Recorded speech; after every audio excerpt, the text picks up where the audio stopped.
Hello, everyone. Welcome back to another stream, the United Scots stream, where we get to talk about things that's going on in the world and in Scotland. And I'd like to thank David for coming back to the show. There we go. Good evening. Hello. Right. So we've got a few news stories in Scotland going on today, but there's been a few interesting developments over the last few weeks in this country, hasn't there? Yeah. Yes, I mean, there's an almost unbelievable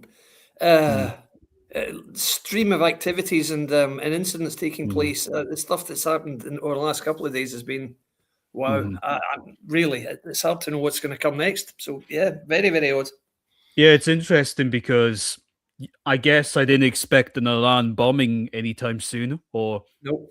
And that's really thrown a few things off into prospect, hasn't it? And it's really exposed a few things as well. Yes, indeed. Yeah.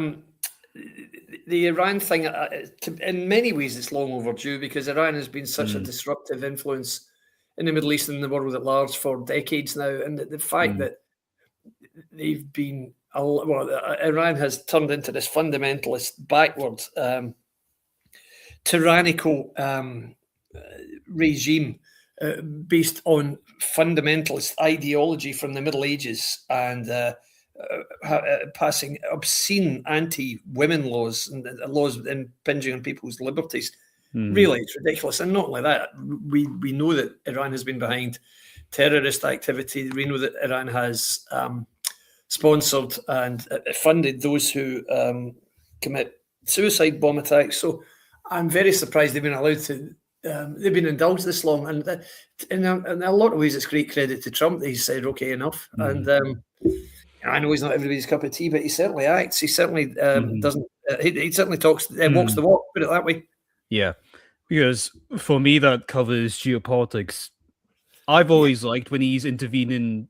Well, I think everyone's a bit 50-50 on why he did this, but to be fair, if you want a big metal boot like the United States to exist, you need to be able to use that kind of boot in the first place.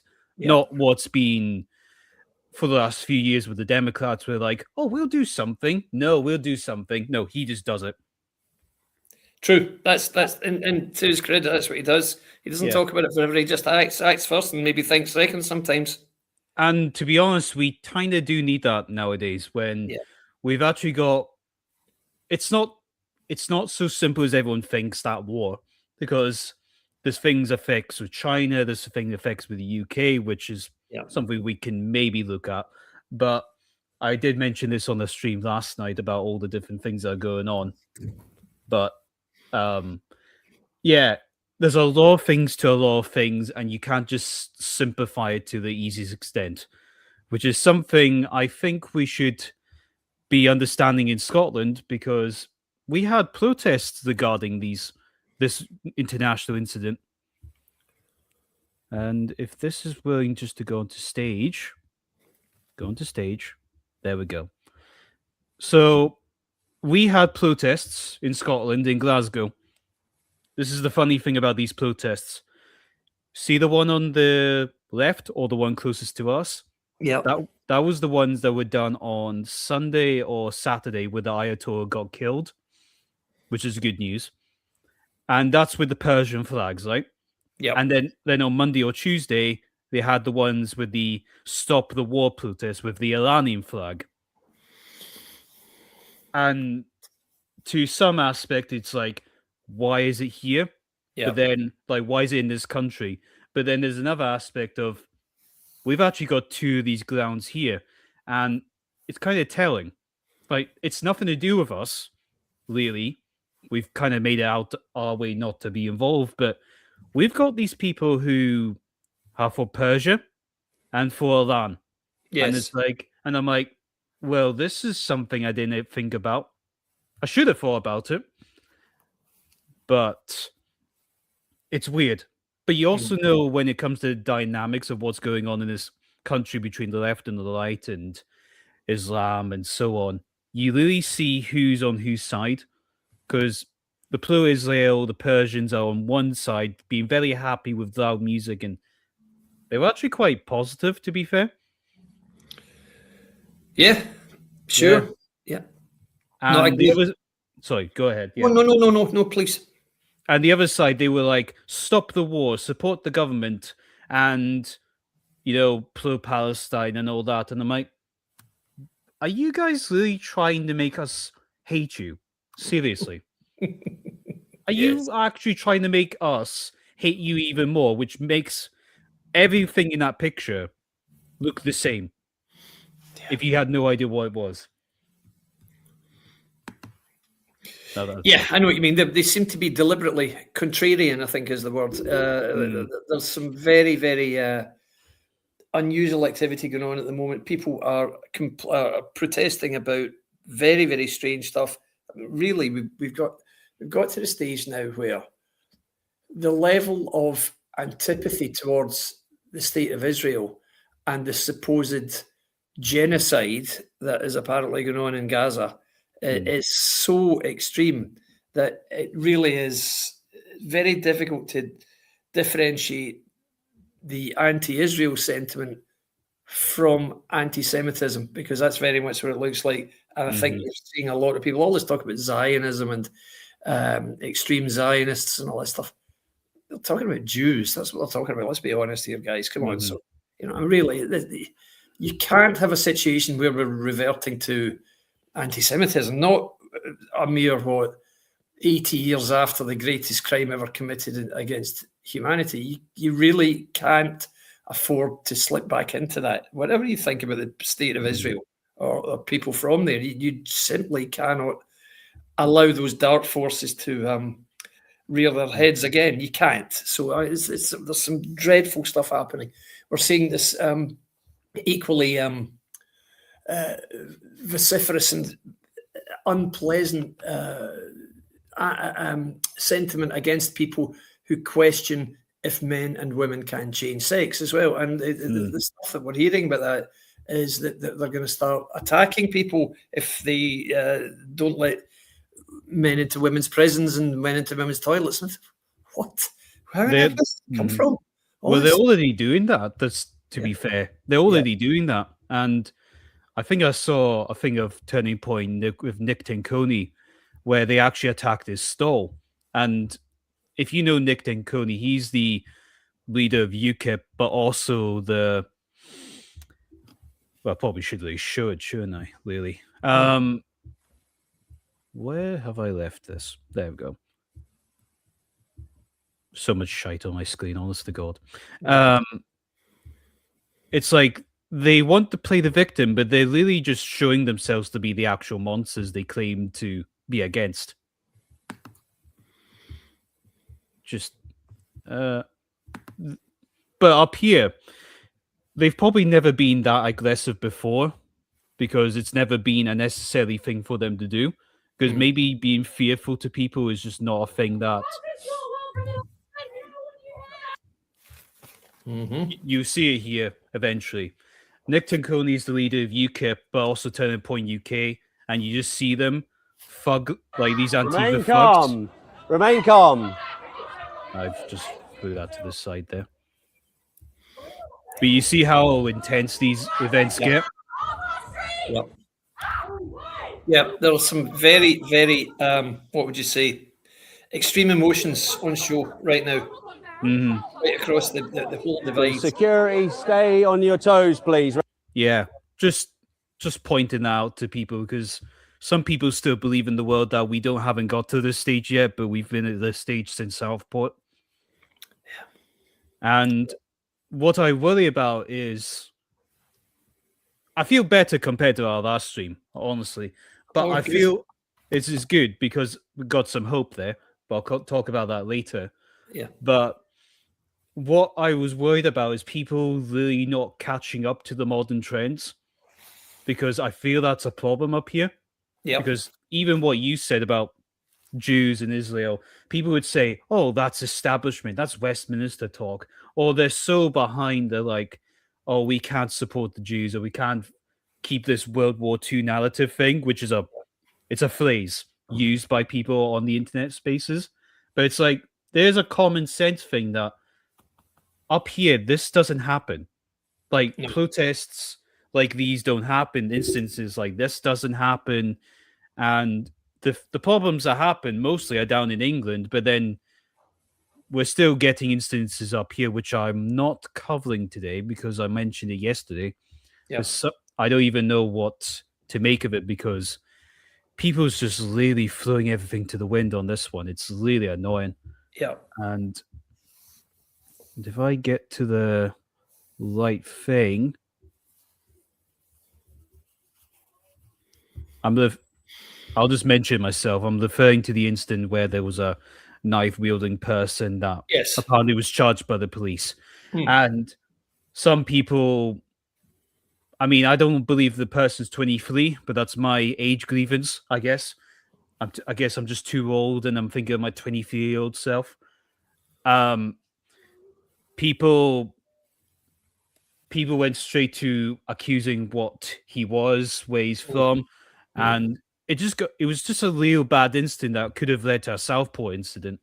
Yeah. And it's a thing that we don't really want to think about, but I feel like we do have to think about it in a way because it's affecting us now. Like, Sure.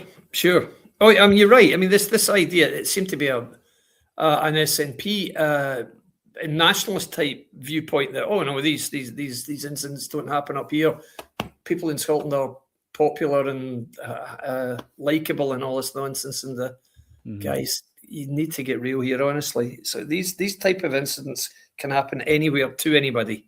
And I think what happened in Edinburgh yesterday has proved that very decisively. So yeah, you're right. I know what you're talking about. There are people who maybe rushed to judgment, and possibly understandably so, but it is incumbent on all of us to be very measured and not to say anything unwise at a time like this. And that's not, I'm not meaning to sound like Keir Starmer here after Southport. I mean, what he did after Southport was an absolute disgrace. He reverted to type.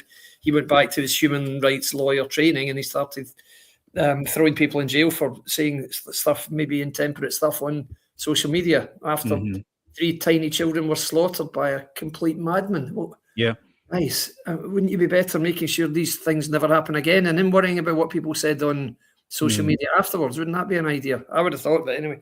You would think, and it's good that we're talking about this because there's many people that feel like, oh, that's not a conversation to have. Oh, it's only a problem down south. But it's like, it's really not. It's because very much not. It's right. it's like it's a blissful ignorance I've never seen before. I mean, we call them lefties, or we call them radical extremists.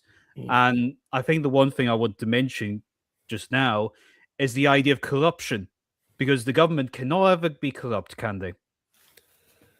Well, no. Let's hope not. Yeah, quite. It's like, oh, no way the government could ever be corrupt in any form. It only happens in Westminster. It could never happen up here. Oh, wait, what's my screen saying?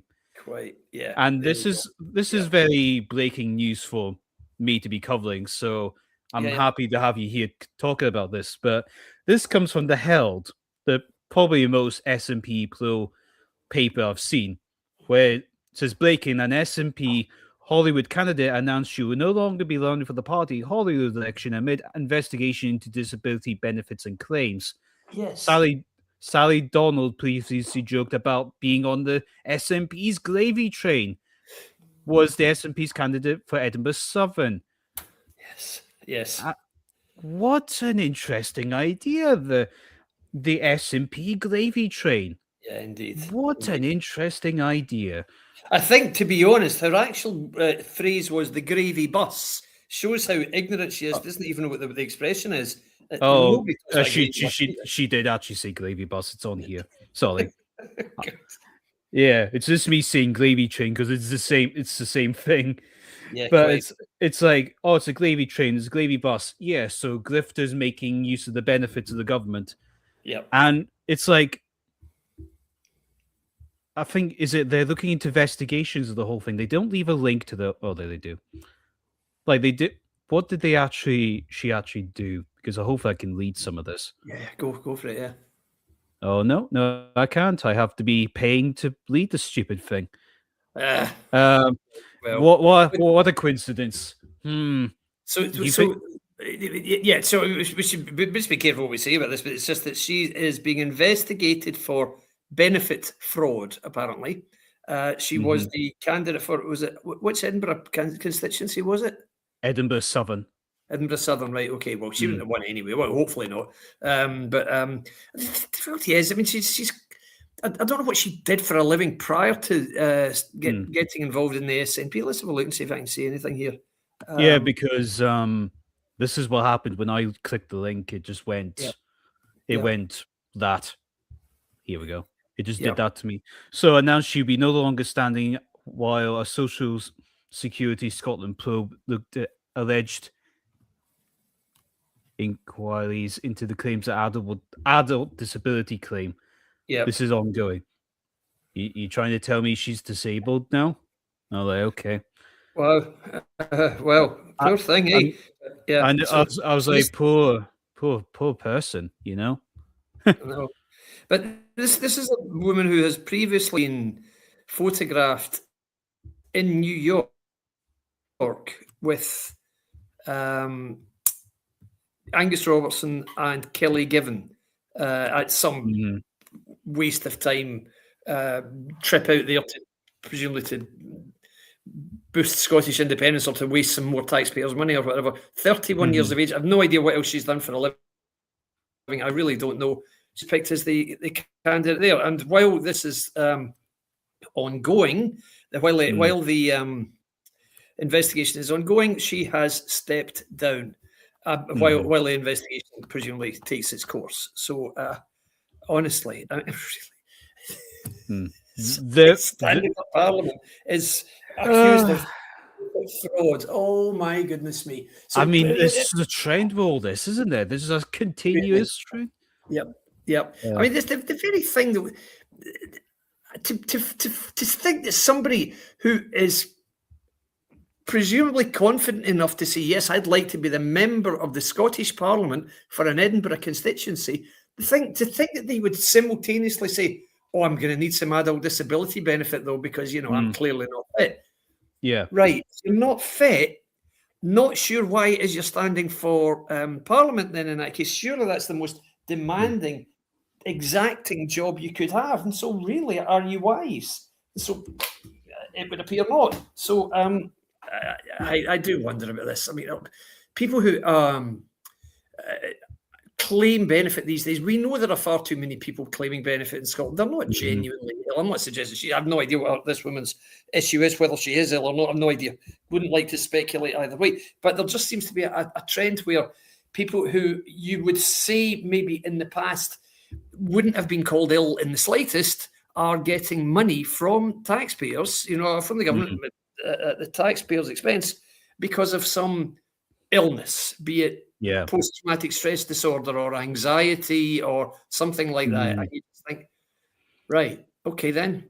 Well, that's I know. Yeah. Desperate shame. I'm so sorry for you. But who was it said the other week? I think it was Russell Finlay in Holyrood said the SNP, under the SNP, the welfare bill in Scotland is simply unsustainable. And he's absolutely right. Of course it is. You can't go on paying people to be out of work. Who the hell's going to pay them? Come on, guys. This is just silly now. But to think that you're paying somebody while they are in work, I mean, aren't these things means tested? Really? So I don't know. Honestly, it seems bizarre to me. Absolutely bizarre. I found the photo on here. Oh yeah, So see, every year, people, they decide to go to New York to promote independence in America because they decide to celebrate Scotland. So they hijack a pro-Scotland event to hate the fact that we have a friendship with the English people. which is sickening in my mind a little bit. Because imagine me going to, I don't know, who's got an ethnic conflict right now? Israel. There we go. There you go, yeah. Telling them that the Muslims are just so evil they deserve to be killed, or something like that, in the middle of a certain holy area of Jerusalem. Like, am I supposed to be expected to be celebrated with that? This is a hypothesis, not a real suggestion, people. Just covering my I ass. think there. you'd last about 2 minutes, I would suggest. Yeah, maybe I should go to LAN and get that extra minute, see how it goes, and see how amazing America is. Yeah. See, or take a female and make her walk down the street without a hijab in Yeah, Iran. exactly. Yeah. And I'm like, you know what? It's diversity and inclusion, guys. The same training that we gave you in Afghanistan, Yeah. which has all seemed to be in a conflict now. So we've just forgot that war happened. Yeah. Wow. Yeah, Crazy. because those guys are at war with each other now too. Yes. And if she's got a disability, that's fine. I mean, that's okay. She actually did it herself. Okay. Oh God, I just realized that she actually posted this herself. All aboard the gravy bus. Brilliant. Well done. Well, There's nothing like hiding in plain sight, is there? Let's be honest. Great. Jesus Christ, I did not actually expect that to. Well, if that is actually her account, I mean, because there was this AI made video about it, which is kind of funny. No, that's not it. It's actually on my profile. That helps. You're still seeing my screen, aren't you? Yeah. Yeah, that's fine. Because there's no joke about up here. People are probably exploiting the actual system because, say here, Scottish Conservatives, SNP want to add another £1 billion into the bloated benefit system, and SNP, well, it's like, oh, there's no evidence for that. Oh, okay. Yep. Oh no. Oh dear. Oh dear. And tactical voting against the SNP. Is that you? No, that's somebody else. He says no comment, and I'm like, yeah, no wonder there's no comment because, well, SNP club to the core. Of course they are. But here's that video. Me on the SNP gravy bus. Toot ya mugs. Basically. Did you get that? Wow. I mean, that's an AI video. That's an AI right. video. That's not real. With you. Sorry. So for a minute, I thought this was actually saying. No. Well, it's what she meant. So yeah, let's be honest, it's pretty accurate. Actors like me on the SNP gravy bus. Toot ya mugs. Yeah, quite. Yeah. Well, I mean, I kind of agree with the AI video there. I mean, why not? Yep. Yes. No. It is funny though, isn't it? It's just, and I've been saying to people as a response, it's like, well, this could be the one thing that could actually tell people what the hell's going on, because like people are just exploiting the system. And I'm going to be careful how I word this, because I believe the next crisis that we're going to have is the bus crisis. Because, see, those under 22 passes. Yeah. They cost a lot of money to keep going. Sure. And there's people who haven't made out money, figure out the prices about the whole thing. I know because I've got to deal with the tickets and so on. But I won't say anything to jeopardize my own job. Yeah. So, let's just face it, that, say every fare, 80% of that, or 80 to 90% of that, 10% gets taken off from the company's original ticket every time the card gets tapped. That's per purchase.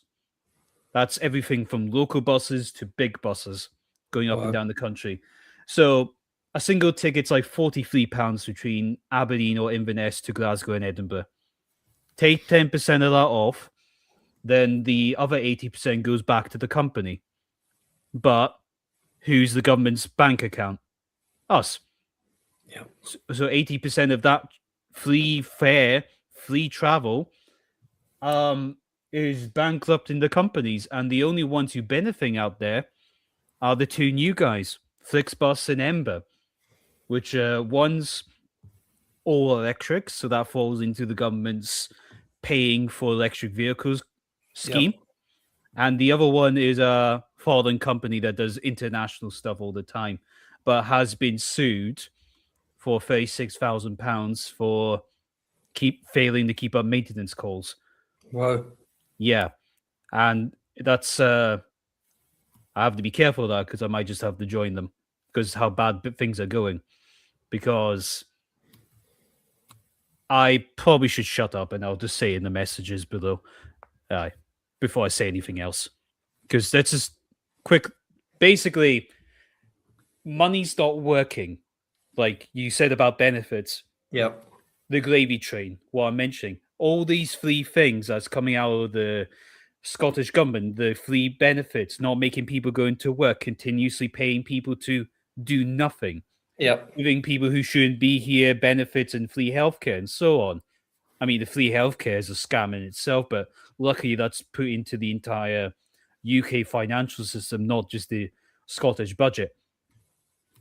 And then there's the bus passes, then there's I think I figured it out that there's only there's one specific demographic that doesn't get tax or doesn't get a benefit in Scotland.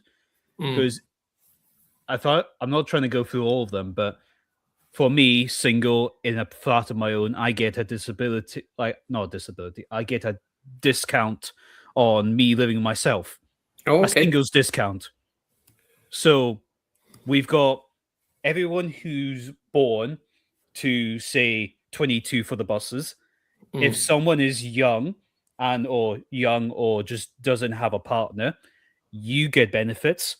Over 60, you've got the buses. So anyone who's really paying in the middle is starting off their retirement with a free bus fare, or they really want to pay extra.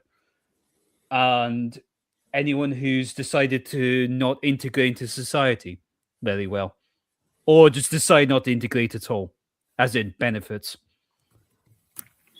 So we've basically made an entire 5 million population into freeloaders. Yes. And I would say that's really sad and really punishing people. And I think people are just going to continue to defend the gravy bus until it all goes bankrupt. Exactly. Till it goes back to the garage. I don't think the garage is going to fix it because I've been to garages and they don't do shit sometimes. True. And it's like, wow, that's not good. But we should really look at some polls a little bit because I might have to let you listen to this guy for a second. I'm sorry. Yeah. But there was something interesting when he said about stuff about a new, was it ISOPOL? New polling that came out. Ipsos. I like the Ipsos because it breaks down every demographic and it breaks everything down instead of what lots of polls do. They seem to pick a certain thing, and that's how they're able to construct a narrative, or the government or whoever. But this poll was actually able to go a little bit further. But let's go and listen to Colin Mackay here. Yeah. Look, I'm a political anorak. I think all polls are interesting. What's interesting about this is not that the SNP are still comfortably ahead. We knew that. That's been the same in pretty much all the polls. They're on 36% in this poll in terms of first past the post. That would give them about 60 seats. So nowhere near a majority, but still well ahead. But what it does show is that Labour seem to have moved back up a bit into second place, ahead of Reform. On the first vote, Reform are now in third behind Labour. So Labour on 20%, Reform are on 16%. What's even more interesting is Reform seem to have slipped back on the list vote as well. So they're not just behind the SNP and Labour, they're also behind the Greens. And that would transfer into seats as well. So instead of being the second biggest party in the next Scottish Parliament, which is what some polls have suggested, Reform could actually slip back to being the fourth party. The Lib Dems then come next. But what's also interesting is just the slump in the Conservatives. They could go from over 30 seats the last election to about 10 in the next election. That's an incredible slump. What is also interesting, I think, about this poll is that about 40% of people who say they're going to vote for any of these parties could change their mind. They're still all to play for with about 9-10 weeks to go. What do you make of that? Right. Well, he's trying to put a positive independence spin on it, but it's a very, very interesting poll today. And I was given an advance notice that it was going to come out and that the figures looked very interesting. And so I put up on Twitter a prediction saying, well, if I'm not wrong, I think these figures are going to look a lot more in line with what I've been seeing for pretty much the last 2 years, which is don't think that by voting reform in Scottish constituencies and Holyrood constituencies that you can beat the SNP, because you can't. You can't. The vote is not deep enough.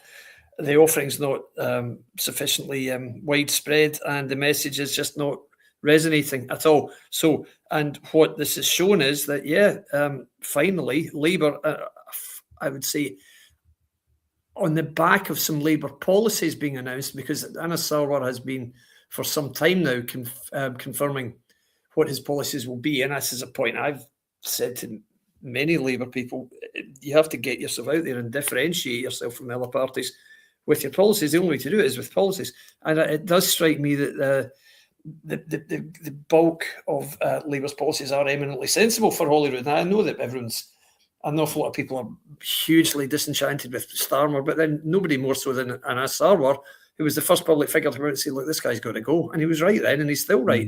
He's been proved right. So I'm not really that surprised at these polls. I've said, you'll have heard me, that I feel that support for reform, particularly in Scotland, has peaked and it will slide, because I simply don't think reform is a credible offering in Scotland. I was speaking to a candidate from one of the parties last week who said to me, you've got people, a party rather, who's standing almost exclusively on a Stop the Boats campaign, and they're campaigning in towns in Scotland where the population's 99% white. So really, is that message going to do the job in places like Greenock and Cumbernauld and Coatbridge and Glenrothes? Really? Unless these places are being swamped with people from other cultures, I don't really think people are too worried about immigration. The only way they could be is they keep reading about it on the TV or seeing these images of boats coming across and stuff. Now, yeah, that's a concern. But is it enough to vote for a completely unknown party, particularly one which has got no other policies and hasn't even announced any candidates yet? 9 weeks. It's 9 weeks tomorrow, the election. You know that, guys. 9 weeks tomorrow. Yeah. How many reform candidates can we name? They're going to be fielding 129 candidates. There are 9 weeks to go. How many of them do we know?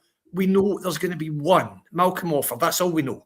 That's it. He's going to be the leader. And he's talking about standing in Barton against Jackie Bailey, for God's sake. So I can't. I've been very, very cynical about reform for weeks. I am very critical of them because I think they're running a lousy campaign. I think there's no sense to anything that they're doing at all. I disagree with all of their motives. I think their lack of any coherent policies is disgraceful. I think further that the very cynical plan of trying to keep their candidates from press scrutiny by keeping their names secret, I'm convinced will backfire. Because people say to me, why are you not getting behind reform? And I say, explain what you mean. Who am I voting for and what am I voting for? I can't just vote for a name. What are the policies and who are the candidates? Oh, I don't know. Well, how do you expect me to back them? Then I'm not going to do it. No, certainly not. This is an absolute joke. So I'm massively heartened to see this poll today. It's amazing to see that the Greens are now ahead of reform in the list. I've always thought, I've thought for several months now, that the projections of reform seats are way, way above what will actually happen. You know, people talk 22 and 23 seats. That's not going to happen at all. And there are actually some people, and you know, in some of the groups in which I debate these issues, there are people who've said to me, oh, no, you've got to get behind reform. They're our only chance of beating the SNP. And I said, what, in May? No, they're not. No. They've the slightest chance of meeting the SNP. You listen to Farage and Offord, even they don't think they're going to beat the SNP. So for God's sake, why anybody, any supporter, any voter would sit at home saying, oh, please, please, please. Guys, stop it. Come on. We're not children here waiting for Santa.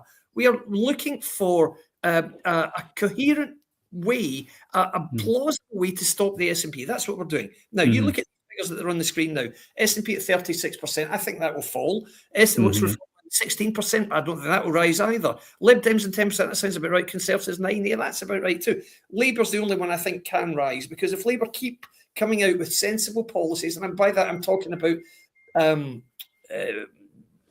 dismantling Quangos, stopping this mad idea of having men in women's prisons, no more wasted money on safe consumption rooms, standardising income tax rates across the UK, and so many more. I mean, these are sensible policies, that are eminently sensible policies, and they're standing against them because they are all SNP policies. The SNP wants to do all those things. The SNP wants more safe consumption rooms. The SNP wants radically different, higher income tax rates in Scotland than elsewhere. The SNP is actually in court now fighting for the right to keep men in women's prisons. And of course, the SNP wants to create more Quangos. It's an absolute joke. Why would anybody vote for that nonsense? You know, meanwhile, you've got the Greens, one of whose MSPs wants children to get the opportunity to change their sex aged 8.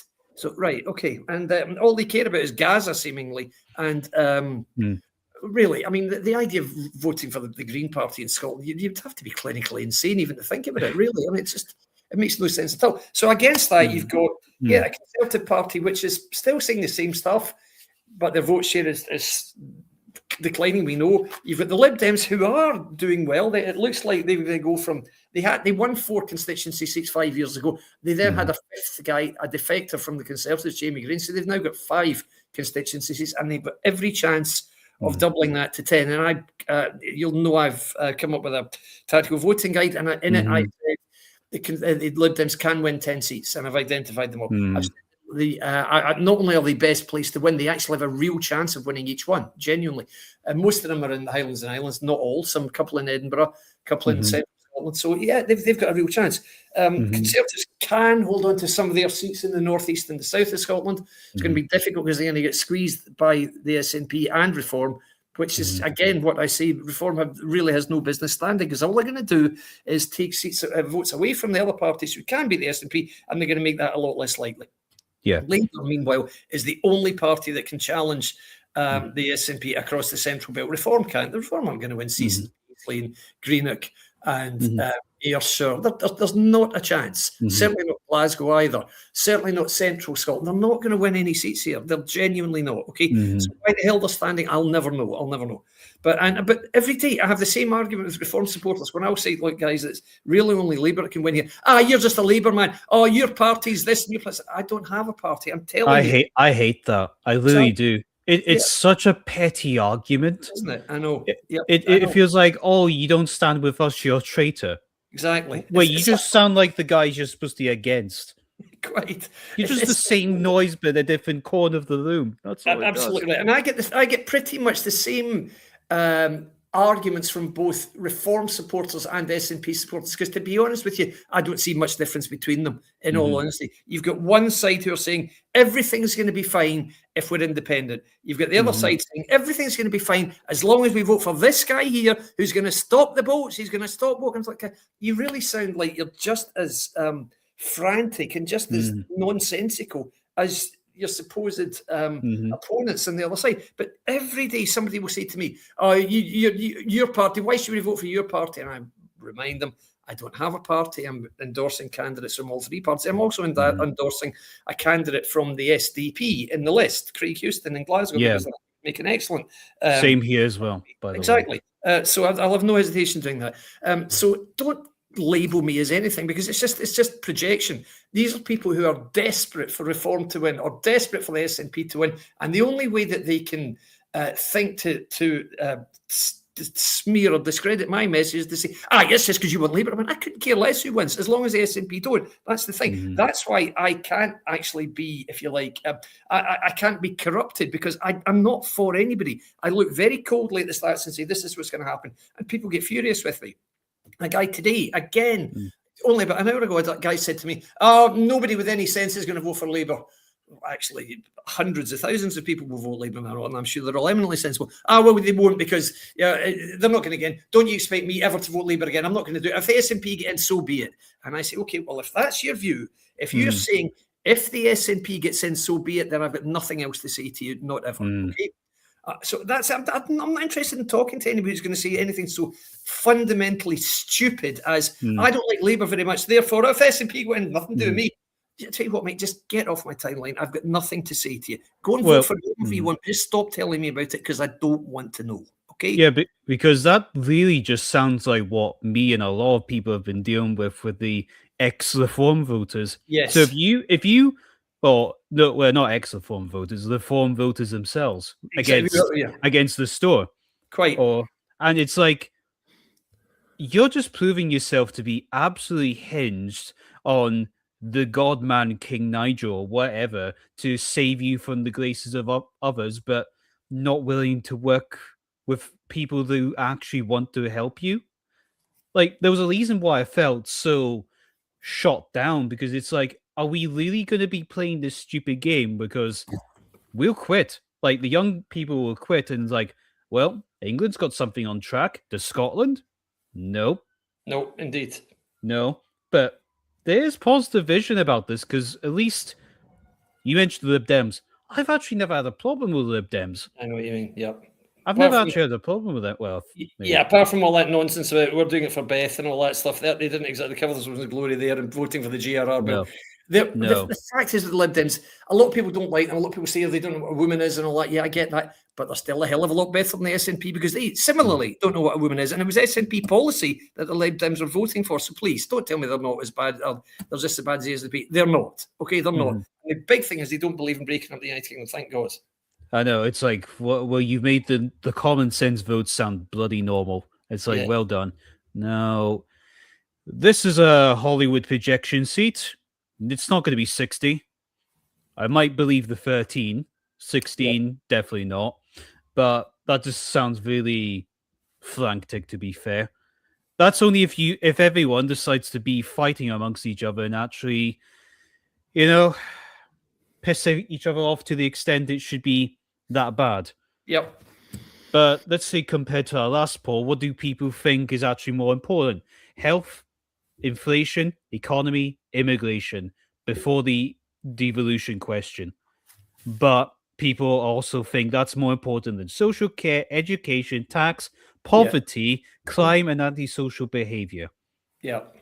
And that was before the incident that happened yesterday. Yeah, good point. So that might have actually flipped over. So just to remind people that people still believe that hating the English is a priority. But, sorry, I just name it that way because I just feel like that's all it is. There's no one that's ever paused about this stuff. It's really... It's so fucking annoying. But we have to say, for any of us, we have to work with people who want Scotland to be better. That's why I made the stream, to get you, me, Craig. There was maybe a few people on, but everyone's busy. We've got all stuff to do. And I think the people I would like to be talking the most to each other is the party leaders. Yep. And right now, as it says here, no one's likable, which is a good thing and a bad thing in itself. It's bad that John Sweeney's got 51% of dissatisfaction. Alice Sarwar has 53%. But remember, anything that happens in England happens up here. We just have to think of that way. So it's like, yes, we're using that low down idea of the people that do something here matter. No, we have to think about what the other people do. It's like, awesome. Like, okay. The best one is actually Russell Finley, to be fair. He got 48 English. 48 dissatisfaction. Wow. It's like, well, but he got a 31 don't know and a 17 positive. But then John Swinney got a 35% positive anyway. But if that's comparing to the other lot, you know, how we got a 73 for Sir Keir Starmer, 56 for Kemi Badenoch, and Nigel Farage at 62 on dissatisfaction. So Big number for Farage, isn't it? I bet he wasn't expecting that. no, but it's like this is kind of what I've been trying to say to people. It's like you really that he's not helped himself at all in any favor. Okay, that's all we're getting from this thing. That's fine. I thought there'd be more on the STV report. I've actually got to read the actual damn thing, don't I? To actually get everything I want to read. But it doesn't matter. We're not going to be stuck at polls like the first time. Anyway. Oh, it says a lot, doesn't it, in some ways? It does say a lot. And I don't be negative to the form all the time, but there's been a whole change in the theatre of what's been going on with policies, people, groups, organizations, and what am I looking for here? Just pouring myself a drink here. Pardon me. Sorry about this, guys. No, it's okay. I know what you mean. There has been a bit of a change in reform. You're right, and I think I'm not sure about what's happening with Restore or Advance, whether that's had any impact on them, but I suspect it probably has. You know, I could probably tell you everything about the store because I just joined. Oh, okay. And I'm probably, I wouldn't put myself as top advisor or anything, but I'm probably the one that's been watching what Lupolo and everyone's been saying so far. So, I mean, I have to say that there was a ginger mammoth that didn't like me criticizing him because he went after me. He made a really nice graphic for the store. I don't want to be falling out with people. No.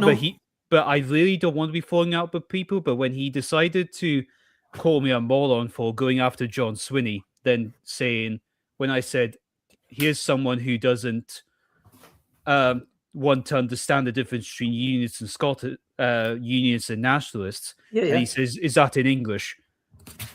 And as a response, and I'm like, what? I was like, is this really what the store is going to be up here? Quite.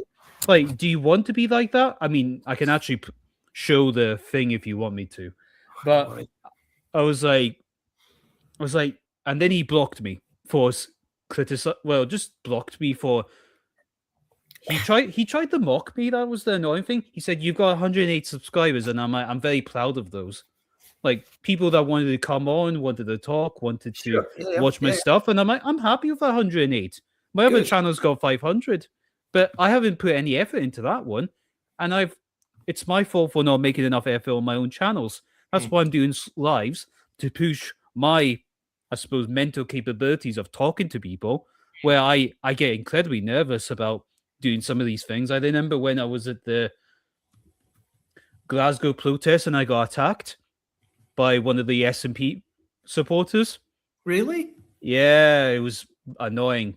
But the video got 19,000 views. I might have shared that the last time. Were you assaulted?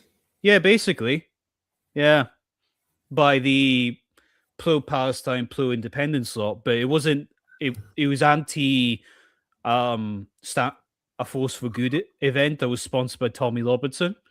And I just went in there speaking about... I think I did share this last time, but the joke's on him. Well, sort of on him. His name's on the police's record if he ever did anything ever again. And I'm like, well, I'm not like my life's not worth getting killed or getting hurt over. Certainly not. And I'm like, it's hard for me to get enough courage to finance something, and then doing something like this where even me talking to you or anyone else is a sort of a barrier I need to push through, because if I want to make myself a better person, I need to push myself more, like more than my comfortable, I suppose, safe zones in a way. If I'm like, there's your comfy zone, you have to push forward with that. And what I'm saying is, when someone's trying to do that, and you have like Ginger Mammoth who decided to be a dick about it, and I'm like, you're supposed to be the store. You're supposed to Yeah. be better than this. Yeah. And I'm like, I don't want to be like that to people. And then I just called him a dick because he gave me the open door to be a dick anyway. I'm like, don't encourage anyone who wants to be a dick to people. But this is how I felt in the form. Sorry, I didn't actually feel like this in the Conservative Party. I didn't feel like this in the forum. Like, there was no bullying except for the Facebook chat, Facebook page that I might have shared before, which is just full of nationalists and bullies and like you said, people who are reform and just hate the fact anyone says no to them. But this is kind of what leads on to this.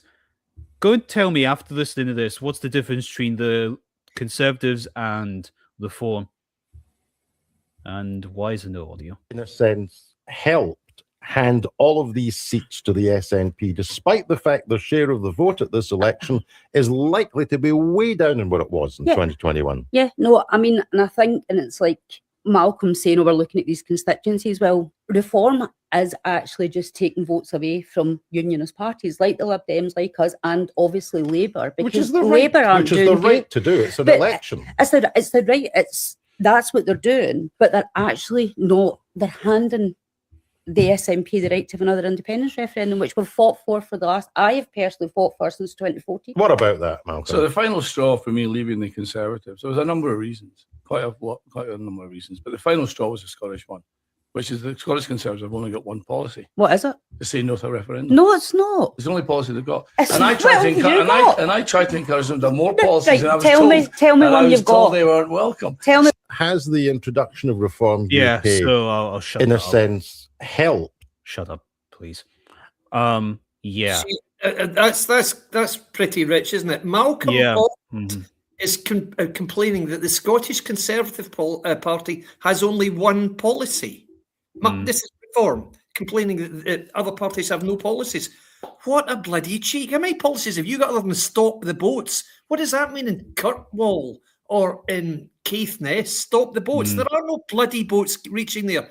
God, the man's an absolute disaster. He must, I don't know what on earth he was thinking in across to this, because he has made himself look a complete idiot every time he's spoken. Really can't wait to see him on debate night tonight. I really hope they ask him, tell me more about how you knew this guy was an illegal immigrant last night, Malcolm. Please tell us, because I'd love to hear it. Is that tonight, is it? That's tonight, yep. Oh, fantastic. Or is it it's Wednesday, it is tonight, yeah. Yeah, okay, that's cool. Because let's remember, this is how the nationalists want to flame everything that's like, this is how they want to flame everything. England bad, they're stealing our wealth, we're the poor fucking victims here. And it's like, this is why I say playing the victim card when you give 50k houses that I can't afford for 40 years. It's like, you all live in literal luxury compared to most of us. And it's really sickening to especially young people. Sure. And imagine criticizing an SNP voter. Imagine criticizing someone. This is kind of funny. See how raging he gets. I said to this guy here, you've probably seen his face. Yeah. I says the call to the independents, hate, which this was his response. Oh, look, it's another young incel who wants to lick Nigel Farage's sweaty balls and his questionable views on age of consent laws. And that was his comeback for me saying that. I was like, what? Who does that sound like? An SNP voter? Or does that sound like a Reform voter who didn't like me having opinion on them? Absolutely right. It's just like, what is the deal here? I should probably defend myself when I came to that Ginger Mammoth comment. So, remember when John Swinney, or the Scottish government decided to talk about the what do you call it, the Iran war? They decided to say how sad it was. I'm like, I said no one cared. Like, they gave out as a statement saying how bad it was. It's a shame. I said, you Nobody cares what Scotland thinks. You can't fight wars. Focus on the potholes. And that got quite a lot of people liking that. But this is what annoyed me. I'm going after this now because I just wanted to put this on screen and then it'll be over.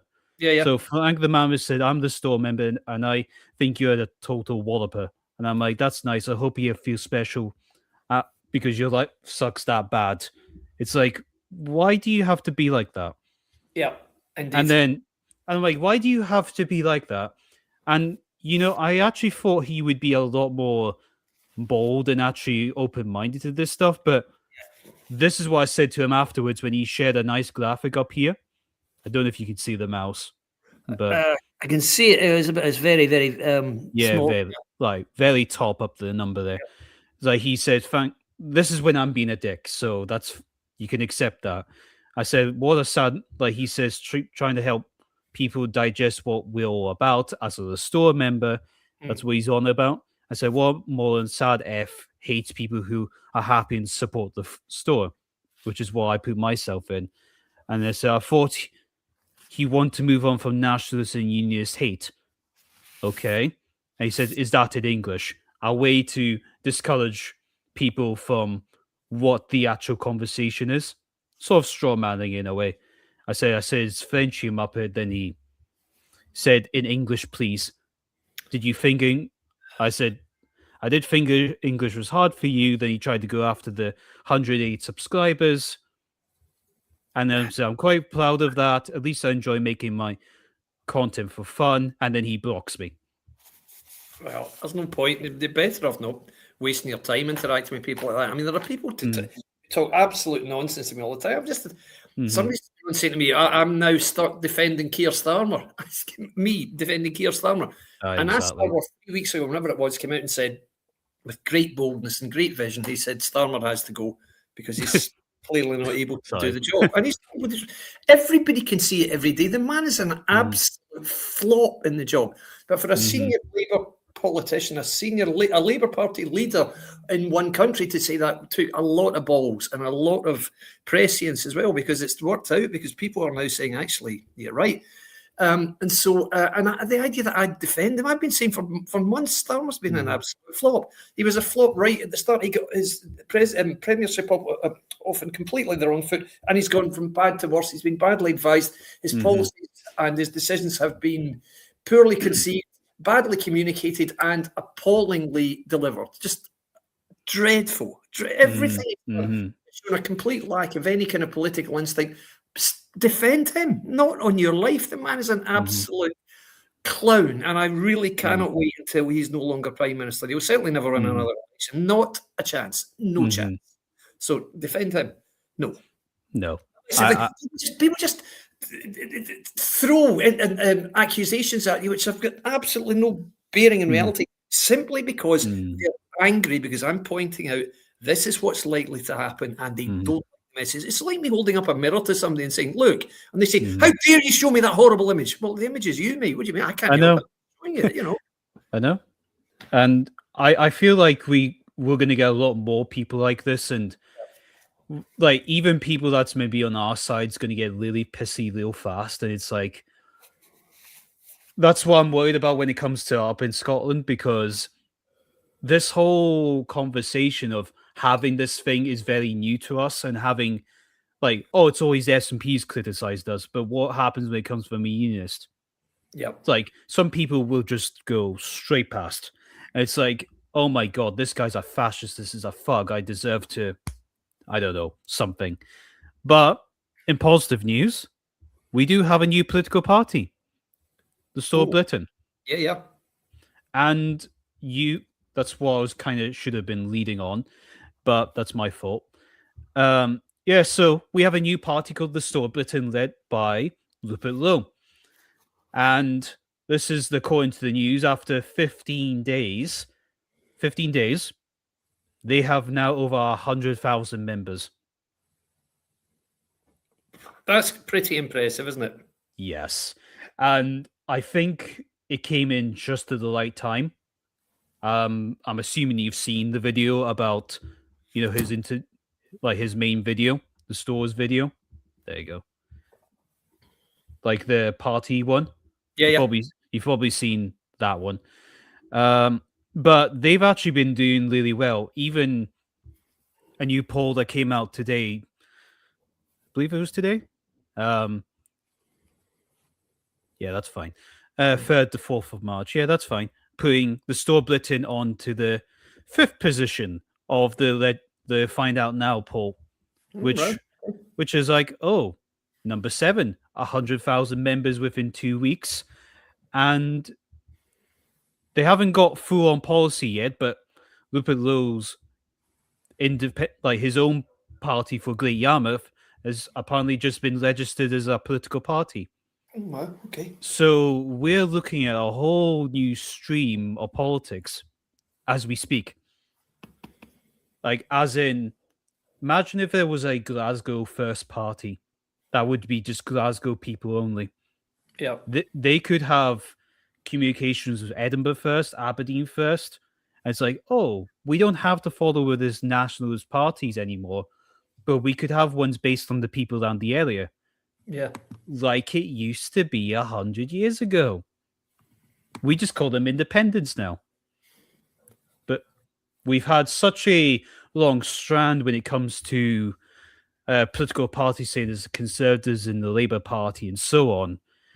We could actually have, I don't know, it's like we've had parties that represent people in a gradual sense, in a way. Like every Conservative party represents a good bunch of the country, but maybe now we have between independents and actual, county parties in a way that could actually represent the local people themselves. But that's going to happen more in England than it's going to happen up here. But the Store Scotland does exist. Yeah. So I asked many people if they would like to help. You don't have to answer this part. I want to make sure the Forum Scotland, sorry, the store, not the Forum. Jesus Christ. Christ, what am I doing there? The Store Scotland to work with everyone. And as it's mostly just young guys, Charlie Downs, Harrison Pitt, and a few of the other young guys who've got quite an influence online, I want to make sure we can do this right in Scotland. And if this wasn't here, I think I would have been considering just moving to England before the election. Well, because things were just that bad, and I was just like, you give me no hope, I'm gonna have to bail because none of this is gonna work. And it was just such a downpour. But I'm no spokesman. I'm no party official policy maker. I'm just a member that's asked people like you, like Click, like SDP, Reform, anyone else who cares about Scotland, cares about everyone here. Like, if you don't just put us first, like, we have to be working together. We can't be doing what the Forum does, which has been basically we'll steamroll this and expect to win. Yeah, quite. No, we cannot do that. And I ask the store and I ask people who want to join the store to be working together. Don't be like that guy who didn't like me saying that thing against the SNP. Like, don't be like that other guy. Please. Quite, yeah. Please don't be like that. Like, I want to be positive. I want to be good. I want to be proud of Scotland again, but I'm just in the middle of being embarrassed. Yes, yeah. That'll be clipped out of place, I know, but... Yeah. Listen, I agree with you. It seems there's real anger. There's real unpleasantness in this debate. It's because there are people who are so adamant that they're right, and they can't conceive that anybody could hold a different opinion to them. And you've got people on all sides who feel that way. Particularly, I've got to say, particularly SNP and Reform. They are convinced that they've got the answer here. Convinced. You see it every day. You'll see it on Twitter as much as I do. People coming out saying, all this about you're a union and all this nonsense. That's always been there. The cybernats, that's always been there. But latterly, you've got people in Reform who are saying, no, you can't possibly vote Labour. It's important. Nobody can ever vote Labour again. It's ridiculous. No. Starmer's a disgrace. No. He's a traitor. No, well, I'm going to vote Labour because I'm voting for a guy who isn't Starmer. Oh, but there's no difference at all. You're just a Labour man. That's all. You're just a Labour. Listen to me. I vote the way I do because, as I've said many times, I look very coldly at each seat and say, who can win this seat? Well, really, only that party can win, and that's it. And the fury that I instill in people by saying that is like nothing I've seen ever before. Really, it's incredible. Even 5 years ago, when I stood for election, there were some people who got very angry with me then because I was just pointing out.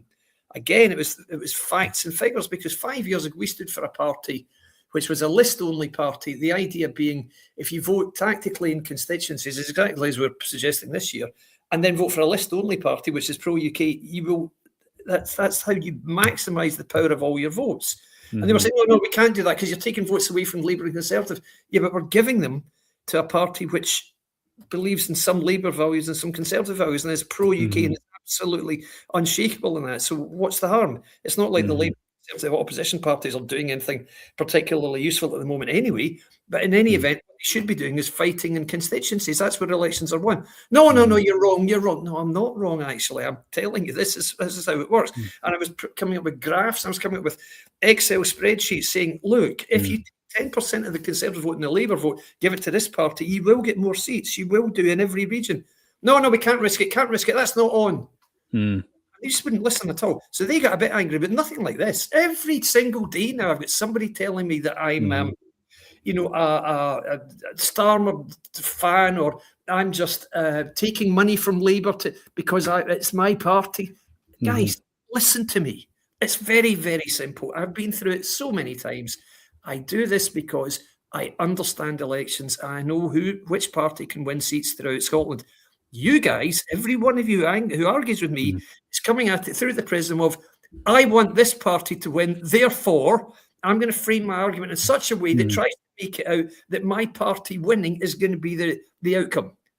I don't do that. I say to people, I want this party to lose, and I'm going to look at the best way analytically of making that. And that might make you angry if it's not your party, but I don't care, frankly, guys. You get you want, and that's what it's like. That's just what it's like all the time. And you're seeing people becoming irrationally angry with me when all I'm doing is saying, I think this election will go. I mean, you don't get people screaming at John Curtis. Why did they scream at me? I mean, really? Bizarre. Anyway, there you go. No, it's fine because we need to talk about these things, and it's like, oh, you just putting down the Reform vote. You just saw Nigel's approval rating, people. Yep. Like, yeah, this channel's tiny. You might have not seen it, or you might come back later and see it. But they're right there in the moment of today, when this video was made, he's at 62%.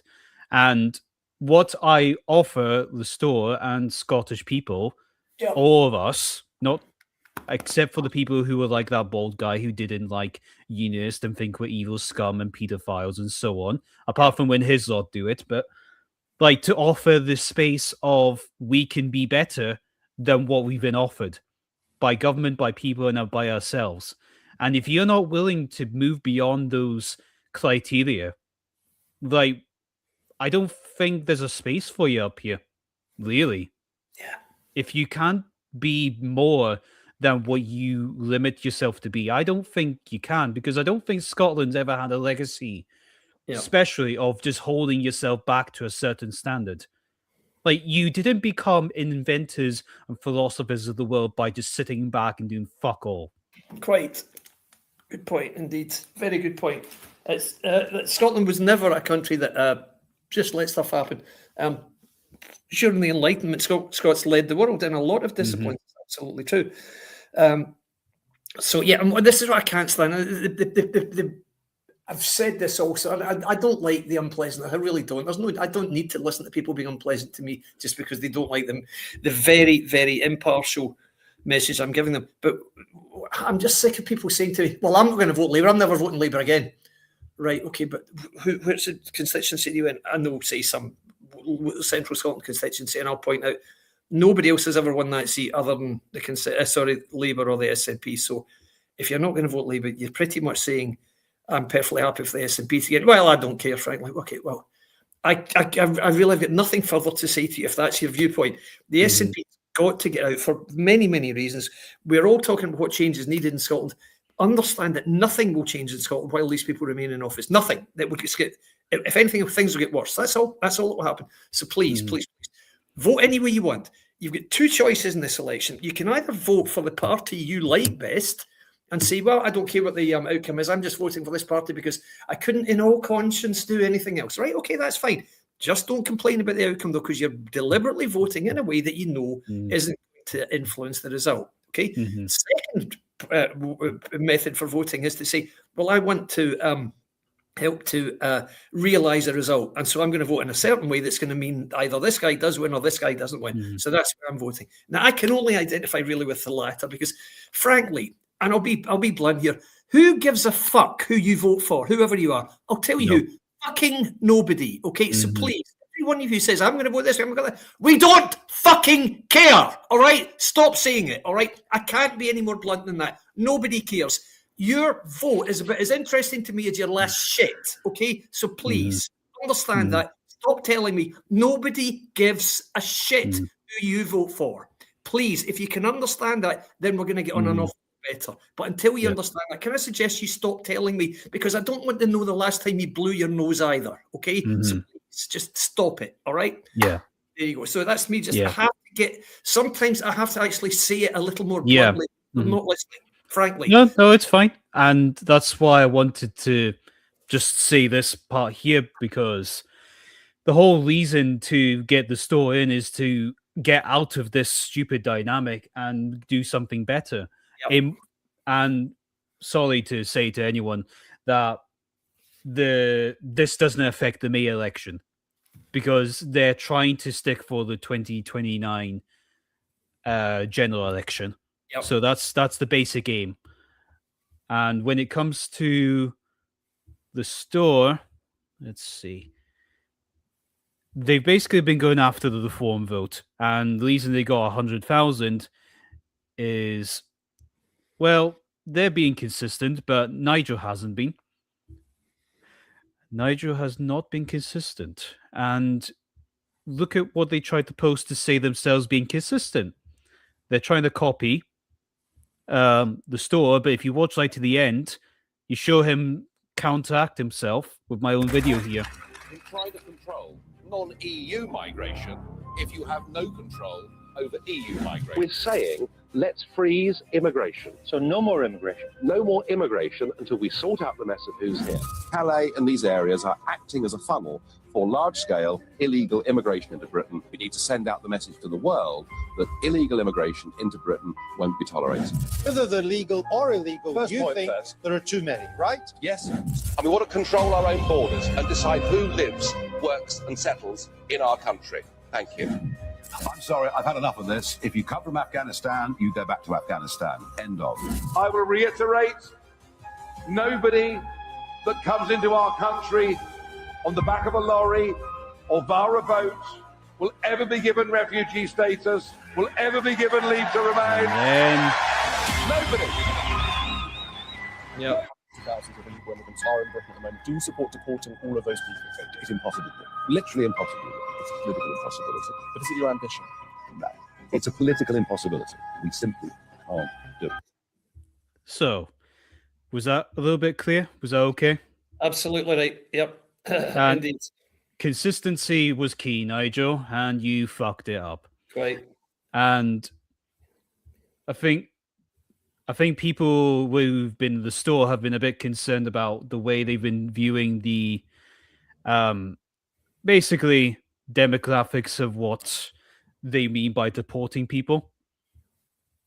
Do you want to cover that, or are you okay? No, it's fine. I know what you mean. I know there's a viewpoint here that there is a suggestion that now that Nigel Farage is maybe looking as if he might challenge for a big position, might even challenge for government, that he has been or is being influenced, lent upon to tone down the message, to dilute the message a little bit. And it's as if he's been told, you can't do this, mate, okay? If you get into government, you can't just start sending boats back. You can't do that. You do understand this, right? And I suggest there's some truth in that. And that, I think, is what's happened here. And that is now making Farage look like he's not been consistent. That's what it looks like to me.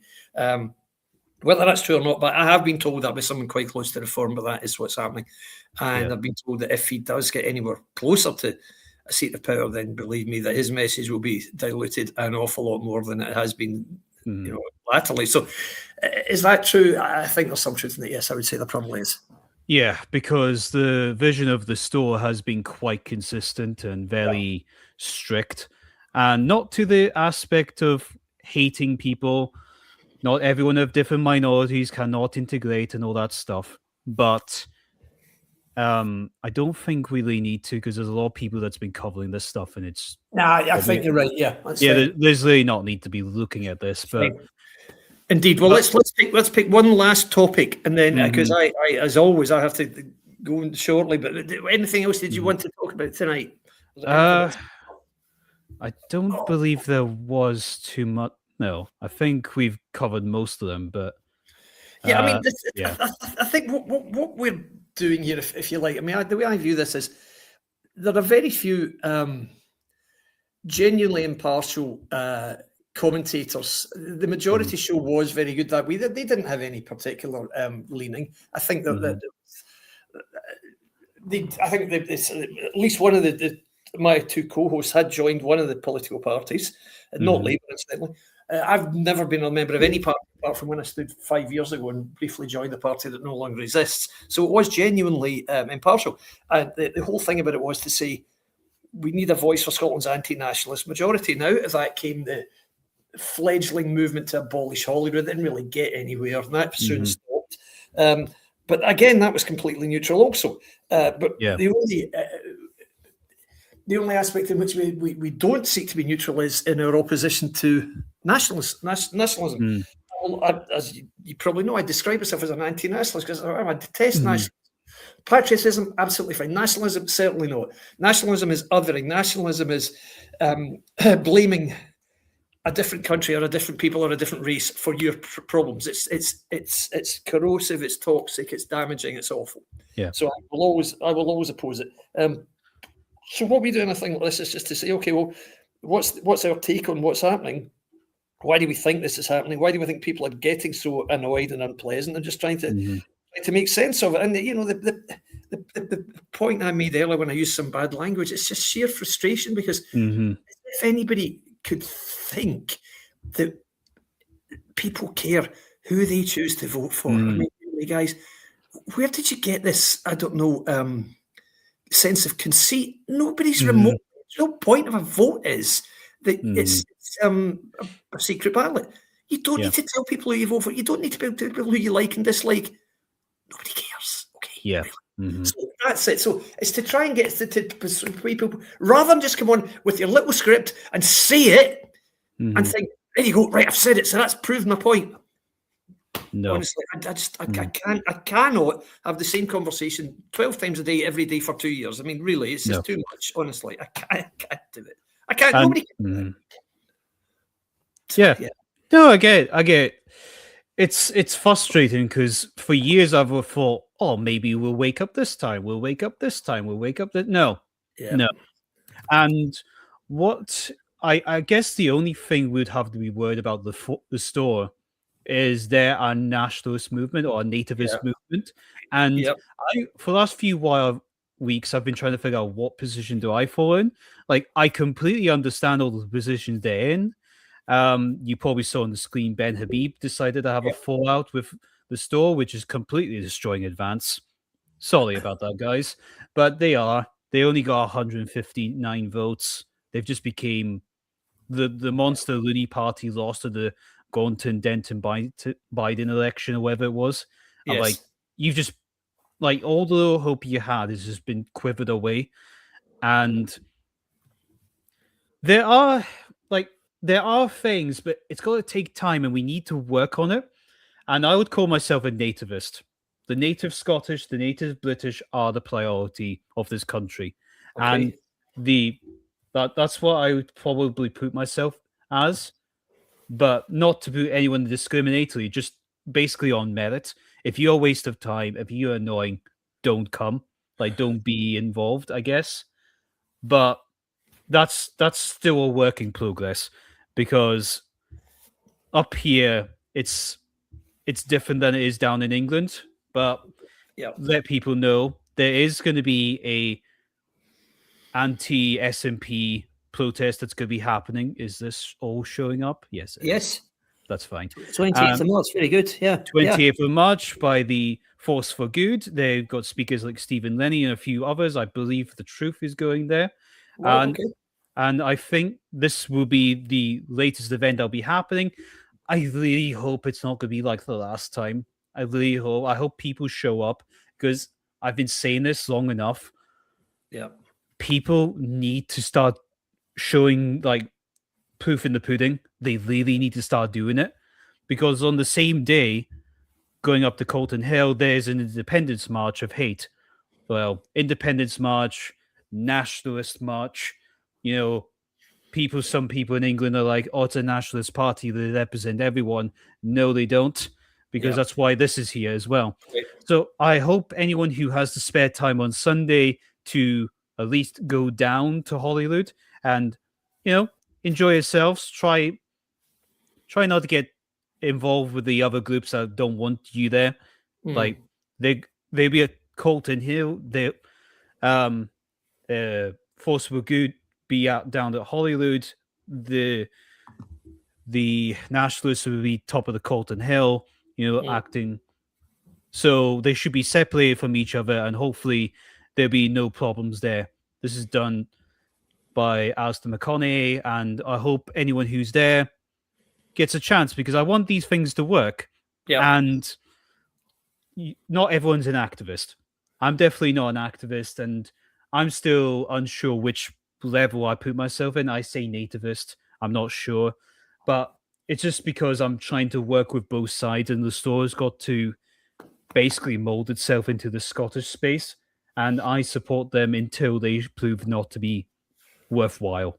Well, that's a very, very commendable stance to take. I mean, I know that a lot of people I know are very impressed with Advance, but I would venture that there's little enough space for one far right party in Reform.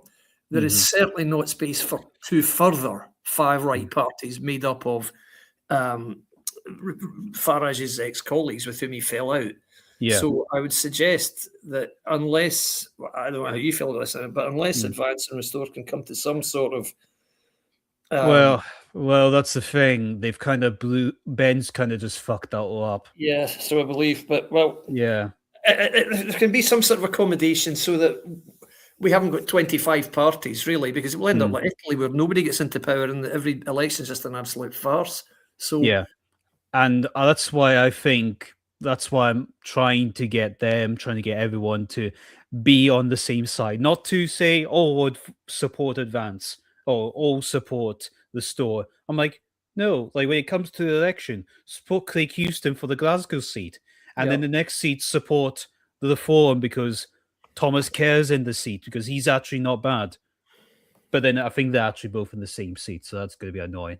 The thing, remember though, remembering the list, because they're not standing. Craig is not standing in a constituency; he's just standing in the list, which is fine. Because that means 8 people. Sorry, I don't know how many will it be? 7 people will be elected to the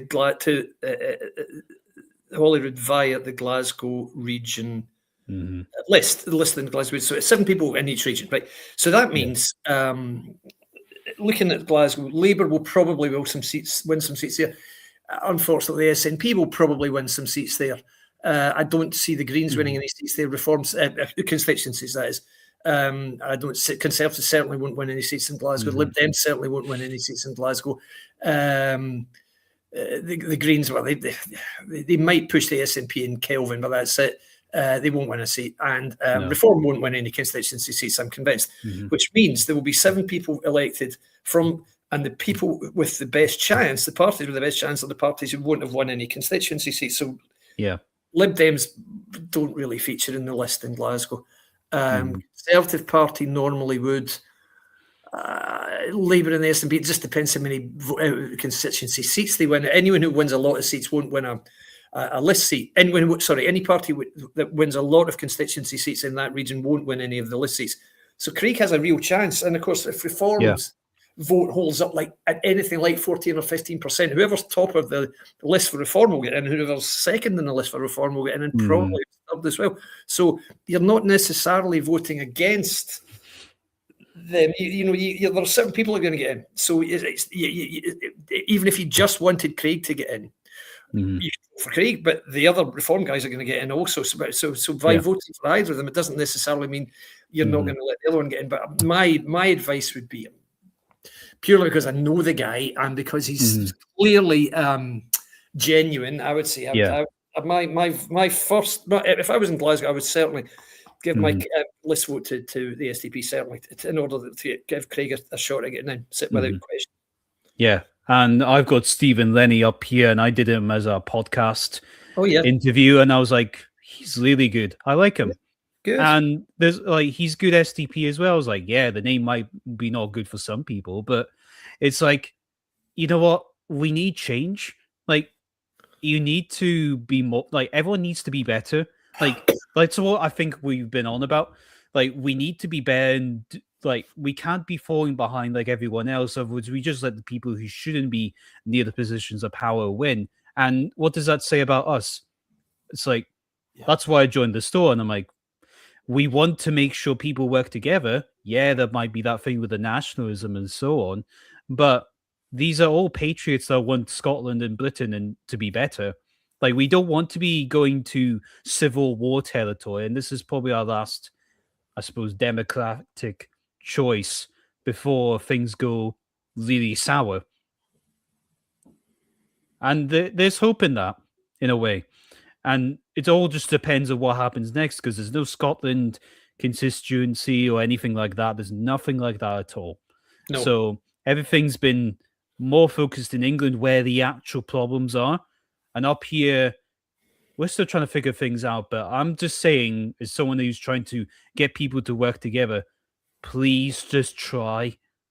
And if you don't, just don't get involved. Just don't say anything.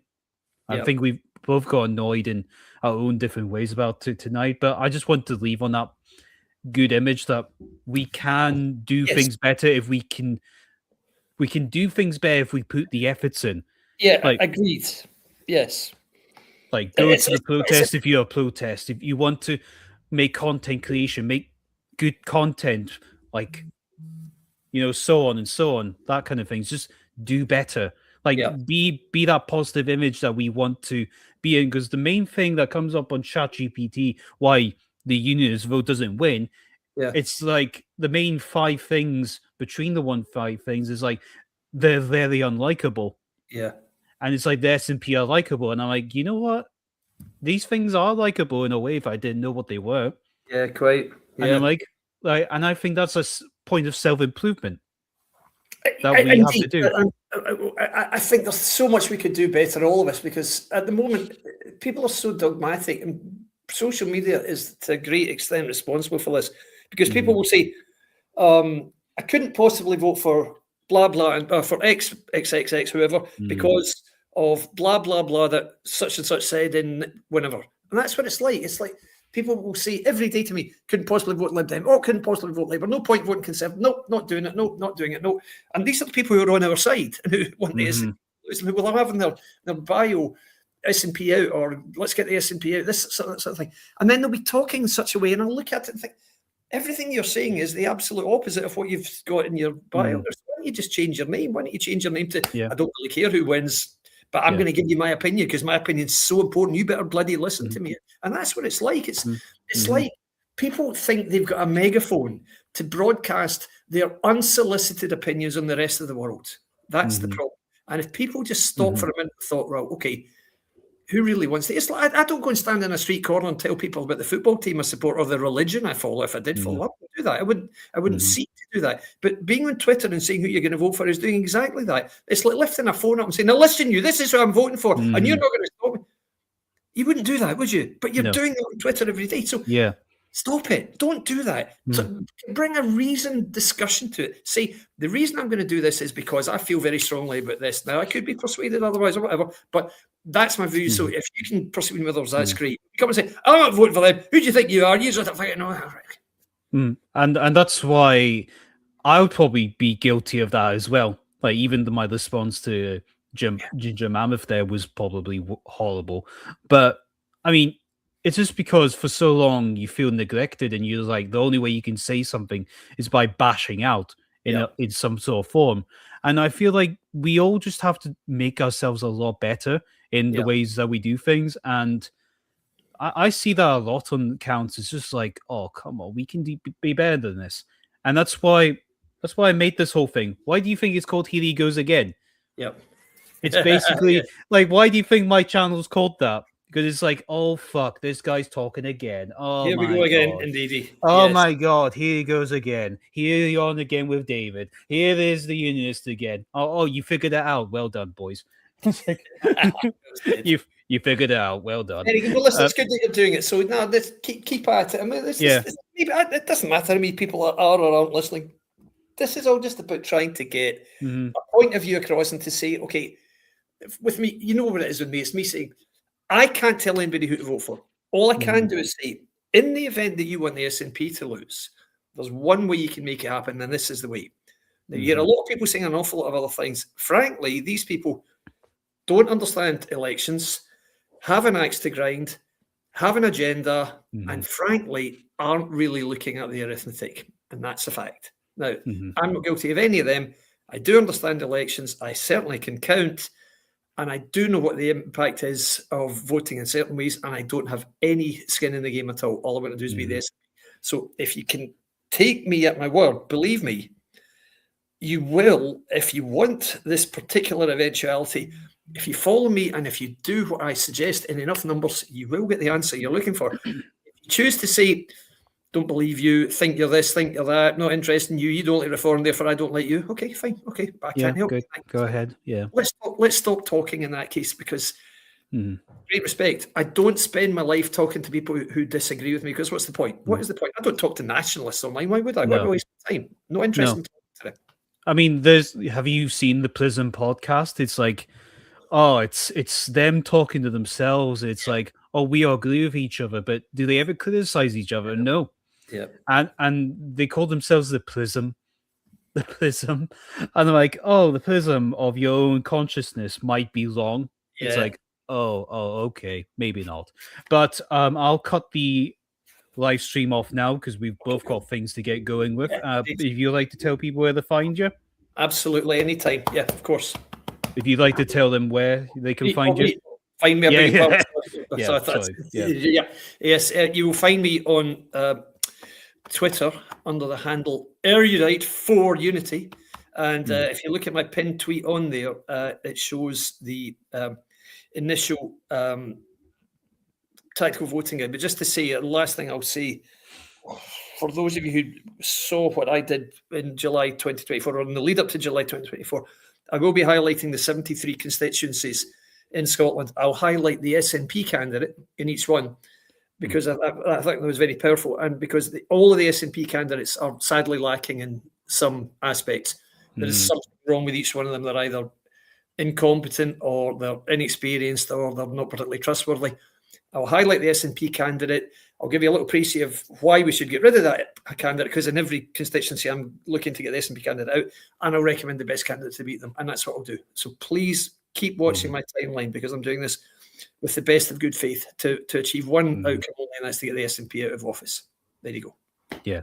And for people that want to watch me, I've got my name under as Here He Goes Again, or HHGA _ Media UK, where I do cover global events and local stuff to Britain as well, Scotland as well. And most of my work is on the Instagram, so be sure to look on there. And if it's not on the Instagram, it's on YouTube. because that's where I can be more effective with the way I post things, not on X. It just kind of falls into everyone's 15th post of something. It's like no point. So if you follow me on there, I'd like to thank you for watching the stream, and please come back and we'll see you later. Thank you. Thanks for listening, everyone. See you another time.